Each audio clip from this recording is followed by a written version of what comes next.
বৃষ্টি ফুরিয়ে গেলে ছাতাটাকেও বোঝা মনে হয়। কালি শেষ হয়ে গেলে কলমটাও ময়লার ঝুড়িতে ফেলা হয়।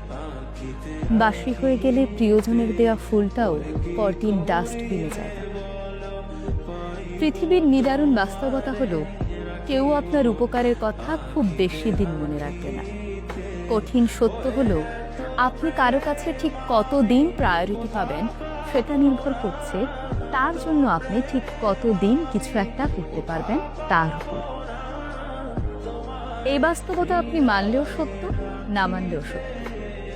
যেই খবরের কাগজের দাম আজ সকালে 10 টাকা, একদিন পরেই সেই একই খবরের কাগজের 1 কেজির দাম হয় 10 টাকা। একাডেমিক লাইফের শুরুতে আপনি 1000 টাকা খরচ করে যে বইগুলো কিনে আনেন, বছর শেষে সেই বইগুলোই আপনি কেজি দরে বিক্রি করে দেন। সময় ফুরিয়ে গেলে এভাবেই সব কিছুর দাম কমতে থাকে। আমরা আপাদমস্তক স্বার্থপর প্রাণী। ভিখারিকে 2 টাকা ভিক্ষা দেওয়ার আগেও মানুষ চিন্তা করে ঠিক কতটুকু পণ্য হবে। স্বার্থ ছাড়া মানুষ ভিখারিকেও ভিক্ষা দেয় না।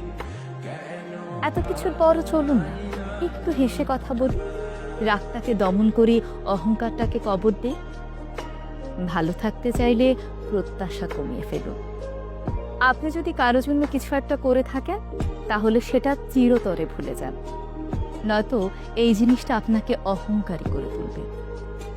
আবার কেউ যদি আপনার জন্য ছোট্ট কিছু করে থাকে, তবে তা সারা জীবন মনে রাখুন। এই জিনিসটি আপনাকে বিনয়ী এবং কৃতজ্ঞতা বোধ সম্পন্ন মানুষ হিসেবে বাঁচিয়ে রাখবে।